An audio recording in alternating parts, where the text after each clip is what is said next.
Om Vakratunda Mahakaya Suryakoti Samaprabha Nirvignam Kurume Deva Sarvakareshu Sarvada. Om Shri Ganeshaya Namaha. Om Ganganapate Namaha. Om Ganganapate Namaha. Om Ganganapate Namo Namaha. Om Gurur Brahma Gurur Vishnu Gurur Devo Maheshwara Gurur Sakshat Param Brahma Tasmai Shri Gurave Namaha. Om Bhagavate Shri Swami Narayanaaya Namo Namaha.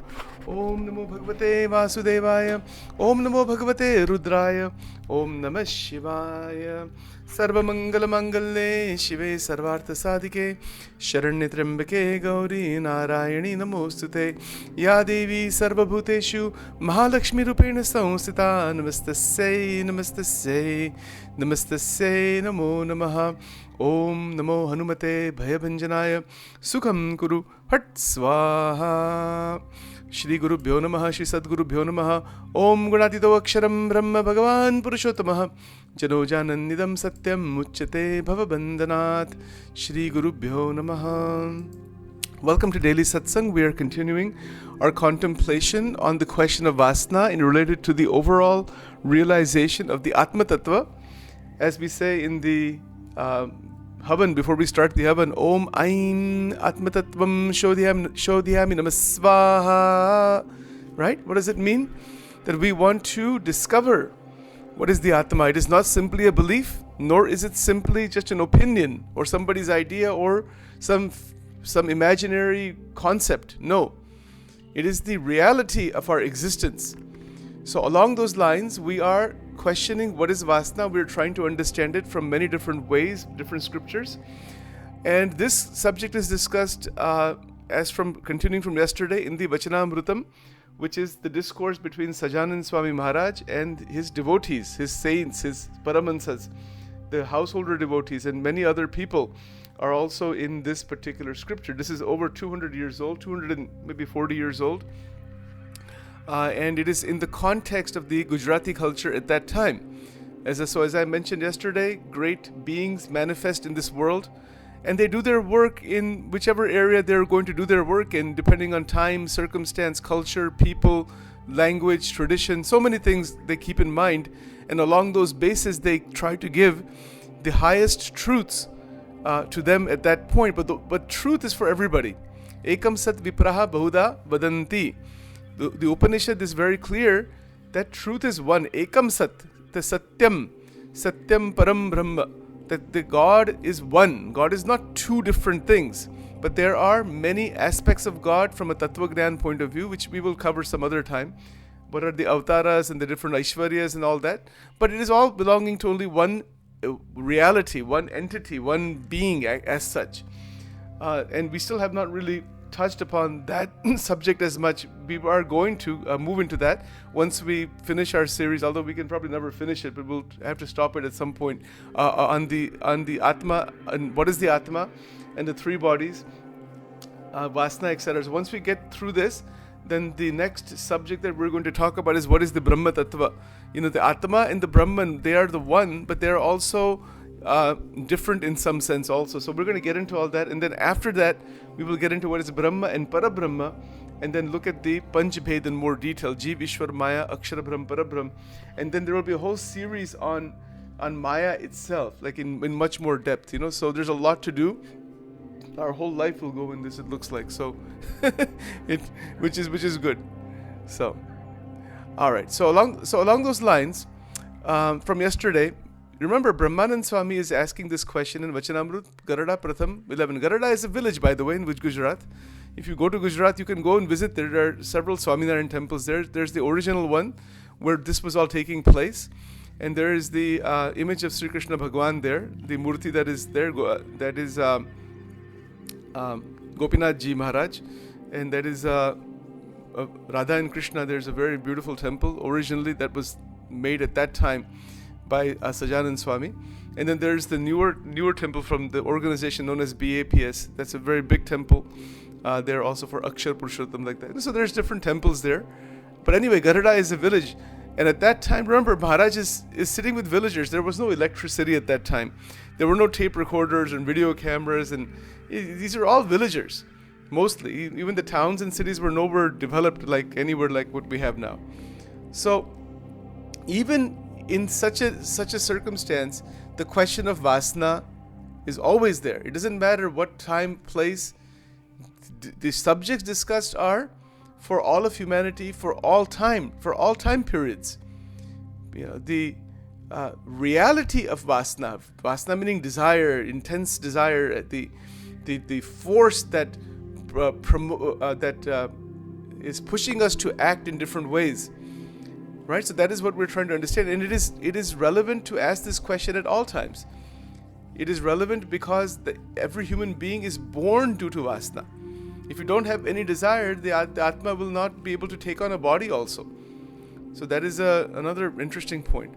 All right, so anyway, from yesterday, we were looking at this entire question about Ichha, that what is the desires within, and that the fact that the experiences of the past and those that we have not yet experienced, that is also vasana. So we talked about that before. So Maharaj gave two answers here, that the Vishayas that we have not experienced and we want to experience them, that is also called vasana. And it's interesting in life, that we come across circumstances where sometimes we have wanted to experience something for years and years and years, and then it comes about. It actually happens. So that we're very happy about that. Oh, this actually happened. What I wanted to see happened. But that experience is also short-lived. And then we want something else after that. That is the nature of desire. Nature of desire is that there is no permanent fulfillment in that. There is always a temporary fulfillment, and then some new desire comes up, some new fulfillment is sought after, and the whole life seems to proceed along those lines. There is a state of beyond vasana. Now, so the next sage here, this is the second paragraph. This has only two paragraphs, actually, three paragraphs. One is the setting, the second is the question, and the third is another question. Another great saint known as Muktanand Swami, he asked this question. I'll read it in Gujarati, and then we will go into the answer. Tare Muktanand Swami e puchyu che, hey Maharaj, Bhagwan no ekantik bhakta kene kahiye. So he's asking the question here whenever they say Maharaj, they mean Sajanand Swami Maharaj here in Vachanamrut. So he's asking this question, who can be considered as a ekantik bhakta? Now this is the second question. The first question was about vasana, to define what is vasana. So we looked at that last couple of days.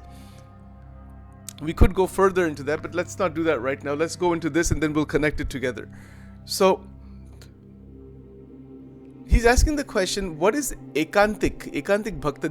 This word comes up again and again, particularly in Swaminarayan Satsang, but it's there in other places also. So the word ekantik means single-pointed. The word ekant means aloneness, first of all. Ekant, so that's one meaning of it. Ekant, shant, one who's simply sitting in aloneness, in the vastness of reality. That is ekant. So that's one way to understand that word. Now, ekantik means one who has a solidification of that aloneness with four qualities. And that is dharma, jnana, vairagya, and bhakti. That is how Sajanand Swami has always defined this, and he pulled that out of the scripture called Vasudev Mahatmya. Vasudev Mahatmya is a scripture written by Ved Vyasji, and in there, these four are described: dharma, jnana, vairagya, bhakti. And Maharaj himself has stated in another one of the Vachanamrut, he stated that this is a very attractive scripture for him. He loved that scripture. He said that's like one of the topmost scriptures. Of course, Bhagavad Gita has everything. Others also have, but he particularly put a lot of emphasis on this one scripture because of this one point: the dharma, jnana, vairagya, bhakti. These four, someone who has these four is called an ekantik bhakta. Of course, Muktanand Swami knows that. So why is he asking this question here? He's not asking for himself, he's asking for others. Because many times people don't want to ask, in open context. Sometimes they have some question, but they're not so keen on asking. So he's asking for the benefit of others. Muktanand Swami was 30 years older than Sajanand Swami. And Sajanand Swami even had considered him as his guru at one point. It was so like Guru Bhav was there. It's a long story. I won't go into all that right now. But the fact of the matter is that when Muktanand Swami is asking this question, he's really not asking it for himself. He's asking for everybody else, actually. And he's asking Maharaj to define what is an Ekantik Bhakta. Now, see how this answer comes in relation to the question Brahmanand Swami asked. So the answer is like this. ત્યારે શ્રીજી મહારાજ બોલ્યા છે, he said, Maharaj spoke, જેને ભગવાન વિના બીજી કોઈ વાસના ન હોય અને પોતાને બ્રહ્મરૂપ માનીને ભગવાનની ભક્તિ કરતો હોય તે એકાંતિક ભક્ત કહેવાય. So now he has shown a way out of the vasana. So he says, who is an ekantik bhakta? That, see, in Gujarati it's written right here. The first part, Jene Bhagwan Vina Biji Koi Vasana Na Hoy. That means an individual who has no vasana except to connect with God. Jene Bhagwan Vina Biji Koi Vasana Na Hoy. Now see how difficult that is. We have millions of kinds of desires that are just erupting, and have erupted. Very practical and very meaningful definition. He's saying that this is a state, it is a description of an individual who has only one force that is active constantly, that is to connect with God, Bhagwan, with Paramatma. Jene Bhagwan Vina Biji Koi Vasana. So that is also a vasana. Vasana, but it's called Sadvasana. So Vasana can be divided into two parts, Sadvasana, Asadvasana. Asadvasana is Kam, Krodh, Lobh, the egotistical desires, the bodily pleasures only, running after, like in the Bible they say pleasures of the flesh. This expression is there in the Bible. Rajogun, Tamogun, in the Gita also this is described, right? The Rajsik Bhav, Tamsik Bhav, all those kinds of things are what? They are also vasanas, but they are desires that are giving more experience of the three gunas of Maya. Basically that's what it is. Right? They are just enhancers, and the jiva trapped in that cycle is trying to enhance that experience further, take it further and further. So what Maharaj is showing us here is he's basically saying that bring all the desires into one desire, that is to please God, to connect with Bhagavan. Now, somebody will say, well, why do I have to connect with God? What if somebody says God is some imaginary thing? Where is God? This is all traditional stuff, and this is all man-made. Religion is man-made, and there's no God and all that. It's the atheist who would say that. All right, if you say that, you know what will happen? The vasanas that you have are just going to keep spinning you around. So whether God exists or not is not so much an issue. What is the significance of this is to have faith that there is a supreme power, which we cannot see, and we have to infer that. See, Vedanta says, Karya Karana Sambandha Sarva Karana Karanam, that the cause of all causes, we see this whole creation, we see this entire series of galaxies and galaxy clusters we have found through science, Hubble Space Telescopes and other things. We have found incredible reality at the microscopic level, macroscopic level, right? So on this point, I want to just say this, that when we examine our experience, we find cause-effect relationship. See, the question about where God exists, why God exists, why should I believe in God? Why should I have faith in God? And then what Maharaj is talking about, we'll get to that in just a moment. I'm just putting some of the background to better understand, why he's saying it this way. So, when we examine this reality, everything is in a cause-effect relationship. For example, if I'm holding a cup of tea in my hand, which I am right now, I have a little cup of tea over here. Where did that cup come from? It's from somebody's mind. Somebody thought about it. I don't know who that person is. I can't see that person right now with me. But somebody designed it. Somebody made it this way, right? Somebody imagined. It came from somebody's thought. Then that cup came like this. Similarly, this entire creation is the effect from a cause. Karya Karana Sambandha. This is in Vedanta.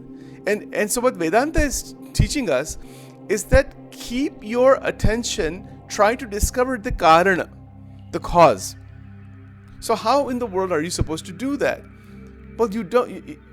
It's very difficult to discover what is the cause when we are caught in the effect all the time. So being caught in the effect of creation is vasana. Vasana is getting caught in the prakriti itself. It's the creation. It's the effect. Now we want to realize what is the cause. Sarva karana karanam govindam. Meaning what? Govindam adi purusham sarva karana karanam. Meaning that God is the Paramatma. Bhagwan is the one who is the cause of all causes. But okay, somebody will say you're just making that up. How do you know? So in philosophy, there is also something called the infinite regress problem. I'll explain what that is. If we say that there is some cause of all causes, let's say that there is God, Paramatma, then God should also have a cause. Somebody caused God. If God exists, that's an effect from some other cause, some super God, then some other God, then some other something. You keep going further. This is called infinite regress. It is the problem of infinite regress in philosophy. Because our mind thinks this way, that if there is even God, if it exists, if God exists, Paramatma, Bhagwan exists, or the Brahma Tattva exists, something is there, that is, we say, the cause of all causes. It should also have a cause. This is our intellectual analysis. So in philosophy, this is called the infinite regress problem. Now, what is the answer to this problem? How does Vedanta answer this problem? This is very interesting. Vedanta answers this problem not from the intellectual level, as the Western philosophers are trying to do. Western philosophy is an intellectual probing and exercise to reach wisdom. It's a beautiful thing to use the intellect to probe further, to have certain perspectives. And I'm going to actually create a whole series on philosophy. We're going to start that at some point, probably next month or something. I've started it already with one individual, but we're going to have a whole group of people involved in that eventually. What is the glory of philosophy? Philosophical contemplation. So now let's look at this question of infinite regress. That if God is the cause of all causes, how can Vedanta say that the Brahma Tattva, Parabrahma Tattva doesn't have a cause? That it's eternal, it is Sanatana. It doesn't have any cause, it's just there. How can that be? Why are they saying that? So we must understand that the cause-effect relationship that we are talking about, we're using that language, or we're using that concept based on our experience in time. It has to do with time. We're in Kal. See, Kal, Karma, Maya. Kal means time. Past, present, future. So that's why there's a cause-effect relationship. Today is the 22nd. Yesterday, I have some thought of yesterday, and then some events occurred yesterday that are done creating the present moment today. There's a cause-effect relationship. The present is the effect of the past. The cause-effect relationship exists in time. Now, if time stops,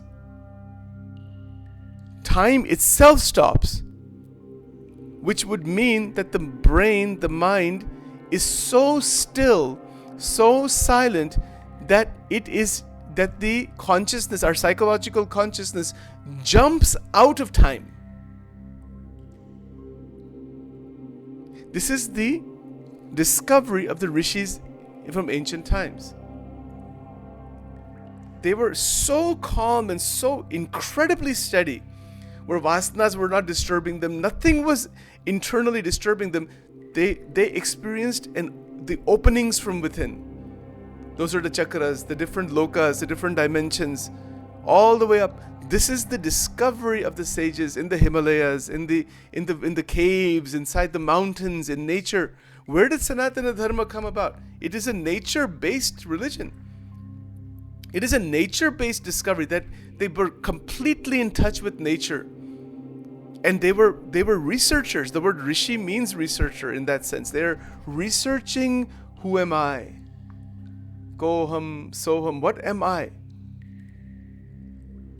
And in that probe, in that research, they were able to discover that there is state of reality beyond time, meaning what, as they went deeper and deeper internally, and as their mind began to get more steady and more integrated, and they went into the inner reality, they started to experience that as they go further in their inner worlds, this is very, very mystical, time begins to slow down, and that's where this discovery occurred that there's the Brahmalok, Brahmaji is there. There's the entity called Brahma. And that entity's 1 second is our 660 years. How did they discover all this? This is some imaginary thing that is written in the scriptures? No. It is not imaginary. It is profound realization. Like Vedvyasji has described all these pralayas in the Bhagavatam. He's described so much metaphysics. What, he just made it up like that? No, he was in samadhi. He used to go into samadhi and he would see everything. It's called samadhi bhasha. So the scriptures written by Vedvyasji, Vedvani, when we celebrate his birthday during Guru Purnima, it is called the Apaurusha. The Vedas are Apaurusha, not created by human mind. It's a revelation of reality itself.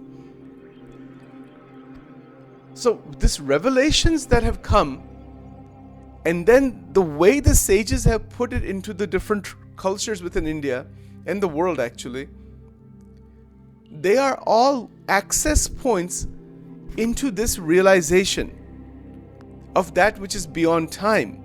And that which is beyond time is the Brahma Tattva. Aksharam Brahma Paramam. Aksharam means imperishable, that where time doesn't exist. So if time doesn't exist in such a state of reality, then cause effect cannot exist there. See that? Isn't it so? If there is no time, there is no cause or effect. And that is what they say, this is Sanatana. जो भगवान और भगवान का जो धाम जिसको कहते हैं, अक्षर ब्रह्म, अक्षर तत्व. Akshar means, chapter 8 in Gita is called Akshara Brahma Yoga. Akshar means imperishable reality. The rishis discovered in the whole Upanishad, when they use the word Brahma, they used Akshara. They're talking about the Atma, also the Self. They said this is all imperishable reality. It is not reality that is changing all the time. It is Chaitanya. Now see, it is not a static, like a fixed material dead object. No. The Atma is not like that. It's not some object that is just like a physical object. It's not like that. It is Chaitanya. Chaitanya means dynamically alive and growing, and not growing so much, but how can we say, it is new each time. There is constant newness in that reality. That is not what we experience in the Prakriti. The experiences in Prakriti get old very quickly. We talked about that many times. We have some experience. It's new in the moment. We have it again and again. Eventually tolerance effect sets in. I mentioned it before. And then what happens? It gets old very quickly. See, that's why Gunatitanand Swami mentioned in Swamini Vato, he said, Vishayanu Sukh Shanikshe, Dukhrupshe Nashvant. He said three things. The Sukha in the Vishayas are temporary. They also have pain and suffering in them if you pursue them too far, beyond that limited. As I mentioned yesterday, short and sweet. Keep everything short and sweet. Don't run after it. The moment you run after anything in this world, you're in trouble. Anything means A to Z, anything. These material things that are there, the objects, the people, the places, when you start running after that, you are going to experience dukh in that. Even natural places. So, for example, let's say I love to go to Grand Canyon. Okay, so let's say I go there and I see from the helicopter and I go take the boat ride and I do this and I do that. Wow, it's really fun. Then I go back to the hotel. Yes, I liked it so much I'm going the next day. Okay, I go the next day. And then eventually I said, I'm just falling in love with this place. Okay, fine. So I decided that I want to move there. So I moved there. So I live near the Grand Canyons. But unless I know how to develop myself from within, that Grand Canyon will become so I will have so much dislike for it eventually. Like I don't want to see this again in my life. That will happen. If you too much stimulation of the same thing, you will say, when can I get out of this place? Short and sweet. Keep the experiences in Prakriti limited and recognize that they are limited. Don't pursue them further. They will cause dukh. And it will cause saturation, as I mentioned last time. You will, and then you know what will happen? I said I have to now see something even different from this. Because when the saturation happens, now there's a dislike for that one particular place. Overstimulation. These are all problems of vasana. That's why vasana grows. Vasana grows because we are overstimulating again and again and again.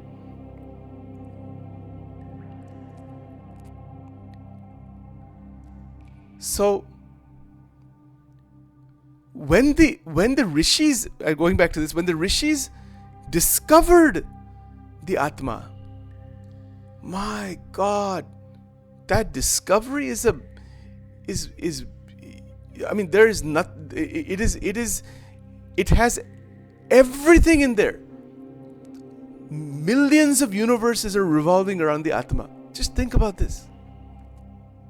In Swaminarayan Sampradaya, there was a Bhagatji Maharaj. He's a householder in the white clothes. You know, you see sometimes in the pictures. He's in that Guru Parampara of the BAPS. But when he was there was no BAPS and all that. So he was a tailor, Darji. Darji was a tailor in Grahastha. I don't remember how much education he actually had. But he was at such a stage that he had realized this Atma. And he has mentioned that around the Atma, infinite Brahmand are there. This is a statement he made. Because he was realized of the... My goodness. What an evolution that is. You know, to realize this, exactly what is written here by Sajanand Swami, this is exactly what is needed. And it is so much on the mark when he says that when there is no vasana except God, jene Bhagwan vina biji koi vasana na hoy, ane potane brahmarup manine Bhagwan ni bhakti karto hoy. Now, te ekantik bhakta kevai. What it means is, he's saying that there's three things here that he mentioned. One is that you have come to that stage of completely wanting God only. Even though we're experiencing the world of Prakriti, we recognize its limitation, and by its recognition, the mind automatically, through Gyan, through wisdom, it doesn't keep running after the experiences of Prakriti. Isi ko hi Gyan kehte hai na? Alright. So that stopping the running after the experiences of Prakriti brings your energies intact. And then from that, the spiritual path begins where the vasana takes a turn into sadvasana and says, I want God. And when that happens actually internally, oh my God, you feel like something extraordinary is going on inside of you. Adbhut baat hai ye. I'm not even talking about the realization of God or the Atma yet. I'm talking simply about the turning of the vasana from all asadvasana into the one sadvasana towards God. Just that turn, when that happens completely, it is like, that turn is like, how can I explain this? There is no experience in life like that. I share from my own experience. There are times where that has happened to me. Over the last 20 years, it has happened, and I have experienced this exact same thing. And it can last, that turn can last for some periods of time. But then what happens is that if even one other desire props up that is contradictory to that, it will unravel that entire turn and bring you right back into that starting point again. Not that you unravel it completely, then that still is there, but then your other desires somewhere are pulling you somewhere else. And then that akhanda vritti, in the first Vachanamrut, it's called Ananya Chintan, that the akhanda vritti. And in my life, definitely I can tell you, this is my own experience, this is true. That's why Vachanamrut, Bhagavad Gita, Vedas, Vivek Chudamani, these are not just ideas. For me specifically, this is a reality. This is not just a concept or idea. That I can speak from my own experience that this is true. What is written there is 100% true. It is true because it has to come into your experience, when that turn occurs, I'm just talking about that right now. When all the vasanas sync together, if you remember in the Energy Personal Excellence Program diagrams, I have put inside there the synchronicity of desires. J. Krishnamurti mentioned non-contradictory desires. What a statement that is! It is one of the most powerful statements I have ever heard in my life, and very true. Non-contradictory desire. Desire is always contradictory. We want something else that is even opposite to that, deflecting from that. We try to pursue one thing, then our mind goes somewhere else from other. Desire is a massive confusion. Ye jo vasana ki jo baat hai, it is nothing but a massive confusion inside. The desires are propping up like in so many ways, and that society puts pressure, parents put pressure, do this, everybody's telling you what to do. At the end of the day, you don't know what the heck you're supposed to do in life. So many pressures are there. You have to succeed, you have to become this, you have to become that, you have to earn this much money, you have to have a big house, you have to have 3 dogs, you have to have 10 dogs, you have to have 2 cats. If you have 1 dog, then that dog goes away, then I have to have 2 more. It's all fine. It just goes on. I lose one thing, I want something more, okay. Even wanting the experience of the Prakriti is not the problem. The problem is when we are disturbed by the desires to want something more. Even if you say, I want some experience, okay, you can have the experience, but then what? You see the limitations of the experience. That is why Prakriti exists. The experiences of Prakriti are there to show us the limitations, and then from that point, from that wisdom from inside, through Anubhav, जो गृहस्थ आश्रम का biggest advantage क्या है? What is the biggest advantage of गृहस्थ आश्रम? You get to experience the sansar and ultimately see its utter limitation, while being able to live in this world, fulfilling desires of different kinds, and then realizing their limitation. It is a stepping stone into sannyasa. Sannyas is what, when we hear this word sannyas, we immediately, most people from India are going to picture some sannyasis, these sadhus with the beards and pag and then big malas and jata and the roaming sadhus, and they say that is sannyas. That is a particular sadhana that some are doing, but the definition of sannyas is not that in the Gita. Sannyas ka definition kya hai? When actually your vasanas turn completely towards God, then you are sannyasi. Or kya? You don't need to have, different colored clothes and all kinds of external garb. You may have that. That's a path. Sannyasi is who is a sannyasi after all? Sannyasi is one whose vasanas have internally, that turn I'm talking about, it's turned all it's a synchronized turn into one turn towards Paramatma. My God, there's nothing like that. There's no experience in this world. It's more than winning billions of dollars. It's more than anything, because when that turn occurs, you are linking with Paramatma, and within one part of God, infinite universes exist. Where is the issue of anything in this world at that point? That is why the great sages, they are living in very simple places, but they are evolved, like Raman Maharishi, for example. They are so evolved from inside. They're not running after anything in this world. This is the point. That's the power of Vachanamrut. Maharaj is describing that which is in his own experience also. He's not talking something that he has not experienced. He has said it. He's saying that I'm speaking from where I am. I'm speaking from my own state. This is a very big thing. That turn is everything. From asad vasna to sad vasna. Bhagwan vina biji koi vasta na hoy. And then so you make that turn. You come to that point. That is what satsang is about. Bhajan, kirtan, katha, varta, manan, chintan, scriptures, and all of that thing. It eventually brings the devotee to that turn. That turn occurs, that only one vasana remains. I want to realize God. Because in that one desire, all the other experiences are already engulfed inside there. It's like in the volcanic fire, when the volcano explodes, all the other types of small fires are already inside there. It's that intensity, the lava intensity already has all the small types of flames that we create. It's already got everything in there. It's like that. So when that comes about, then there's two more points he made here. So there's three things that he's mentioned here. So he said, Jene Bhagwan vina biji koi vasna na hoy.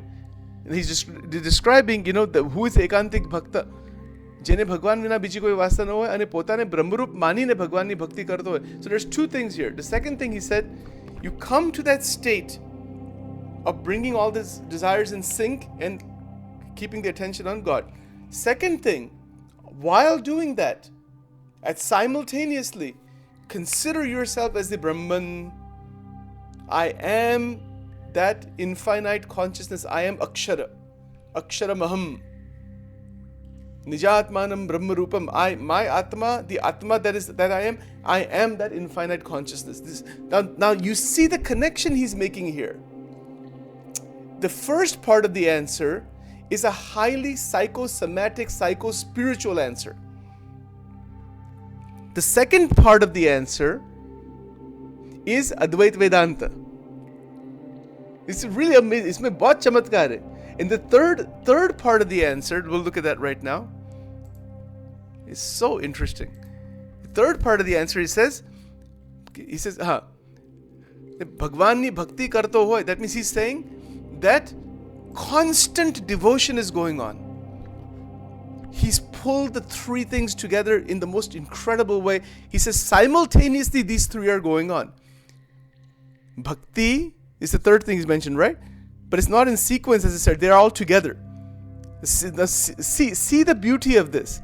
That when internally Sachin's desires completely synchronize together and become sadvasana and only one vasana while performing my day-to-day activity.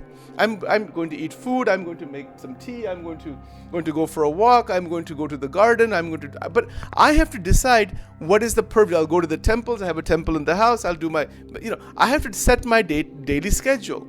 Okay. But in all my activity, is all my activity aimed towards Paramatma, yes or no? And now somebody will ask the question immediately. How can you live in this world if you are only thinking about God all the time? It is not like that. Whatever duty we have to perform based on where we are, we perform it as karma yoga. And so for example, if there's a cardiac surgeon, he's doing cardiac surgery, he's not going to take a rosary bead and say Namah Shivaya, Namah Shivaya, Namah Shivaya and ask Shiva to do the surgery. He said, I'm not going to do anything. I'm keeping my attention on God. I'm a cardiac surgeon. That doesn't work like that. He can do the prayer before he does the surgery. But when he's doing the surgery, he's performing the surgery with his talent and his ability, with his training. And he's doing it without ego, without expecting anything. And he's offering the whole procedure at the feet of God. That is called Karma Yoga. When you're performing a karma, in Karma Yoga, particularly if the activity is more complicated, you have to keep attention on that. You're deliberately keeping focus on that. That doesn't mean your connection with God is broken.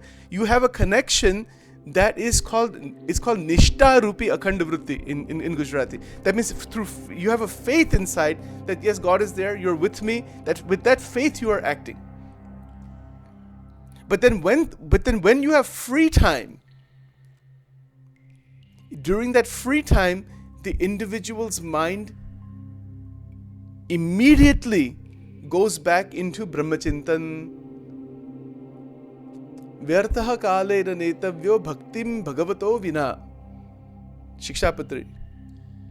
The free time we have, the one who has gotten that awakening into Sadvasana, where all the vasanas are turned, Karma Yoga is performed, Bhakti Yoga is performed, Gyan Yoga is performed. All the yogas are combined in such a person. And there are individuals who are highly awakened. They're doctors, they are engineers, they are teachers, they are parents. They are just people in the ordinary frame of life. They are highly awakened into this. They are there. They're not necessarily heads of big spiritual organizations. They don't have to be.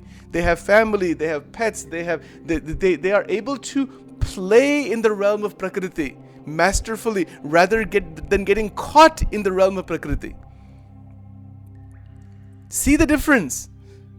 Bhagavad Gita is teaching this ragadvesha viyuktaistu vishayan indriyaicharan, that you can revolve inside Prakriti, inside the Vishayas in certain way, but you are playing. That is called Leela. We talked about it before. So when people misunderstand, when you read these ideas, like take all your desires and keep it and focus it on God, it's not focusing on God as such. It is wanting to connect with Paramatma. And when that turn occurs, then everything you do is in alignment with that one higher goal that you want to realize God. So automatically the energies begin to awaken further, and time is not spent in lower pursuits. It is spent in higher pursuits. So even if it's a medical doctor, let's say, or some lawyer, or whatever, for their profession, they're going to do studies. In fact, you know what happens when this kind of vasana turns into the higher? Everything in the sansar becomes straightforward. Maya does not afflict the individual. Maya, hum jo Mahamaya kehte hain, Mahamaya is going to support you in your journey. Maya is no longer the issue, no longer the problem of any kind. Kya baat hai? Adbhut baat hai. It is incredible, So for such a devotee, Mahamaya is going to rearrange the reality around that person so that person can realize the ultimate truth. And those who are running only after the Kam, Krodh, Lobh, Asad, Vasanas and all that, Mahamaya is going to give them that because they want that. Okay, you want to be bound, be more bound. Go ahead. Actually, that's what it is. Rajogun, Tamogun, even Satvik Ahankar. Satvik Ahankar, somebody knows a lot of scriptures, or they have a lot of different kinds of knowledge in their particular area of study, and they're professors, or they're like big lecturers, big presenters, advisors to presidents, and all that. There's so many people like that. Not so many, but there's some people like that. Uska bhi ahankar aa jata hai ki I'm something, there's something. The person will not say like I'm something, but they get honors and awards, and constant adoration is there because of their achievements. And if they get hold of that ego, even slight, that's called Satvik Ahankar, even the slightest amount of that is Maya. That is a very refined Maya. Very difficult. If somebody praises us, somewhere our ego says, very nice. Somewhere it's going to say that. So to not be caught in that at all. This Sajanand Swami is giving us 3 things here to not be caught inside the bondages of Maya at all. He's showing a direct way out. These 3 things he's mentioned. It's very powerful, and it combines everything is in there. The internal mechanism of the mind is transmuted. The energies are transmuted when the energies are evolving into Sadvasana. Point number 1. Point number 2. The second point. The second point is the Advaita Vedanta, that you are the Brahma, Atma and the Brahman are one. That is the study of Advaita, study of the scriptures in Vedanta, the Gita and all that. And by studying them, by reflecting on them, we begin to realize, I am actually this reality. But he said you have to, it's a matter, first you believe, it's called Atmanishta. Okay, that is who I am. That belief comes about, Nishta comes about, and then that evolution. And along the third thing he mentioned is Bhakti. That Bhagwan ki jo Bhakti hai. Because God is beyond time, we don't understand what is God. So based on faith, based on tradition, we worship God. And when we do have Bhakti of God, our emotional system remains very pure, fresh, healthy. So it helps us in every way. And we're still living in the world. Things are still flowing properly day to day. And these three combine together as a great force. And what does that? Where does that lead us? It leads to, as the development happens further, it leads to realization of the Atma. It leads to realization. So when does it happen? When you're sitting in meditation, when you're even lying down at nighttime. There's so much joy from the whole day that the nighttime is an opportunity to see into a dimension you have never seen before. J. Krishnamurti mentioned this in his dialogue with Anderson. It's the last 2 dialogues on meditation. Very powerful point. So the point here is that at nighttime, then it is called Yoga Nidra. Nidra is there, but there's a rest part, but there are states where the mind is no longer there, something new is coming up, and the divinity is perceived in meditation. So that the normal dreams will not be there, something different will be there. And Bhagwan comes in the dream also. When God, so in Vachanamrut Maharaj has explained this, that God comes inside the dream in the particular way, and you will know that has happened like that. So those are stages that evolve further. I'll talk more about it later on, where eventually in all 3 states, waking, dream, and deep sleep, the divinity is all around you all the time. It's not coming and going. It's not just flickers of it. It's there constantly, right? So I see both adbhut baat hai. We'll get into all that. What that was sakshatkar ki bhumika hai. What is sakshatkar? Realization. What is the realization actually? So we get to all that. We'll stop here for today, and then we'll continue tomorrow. We'll still go further into this tomorrow.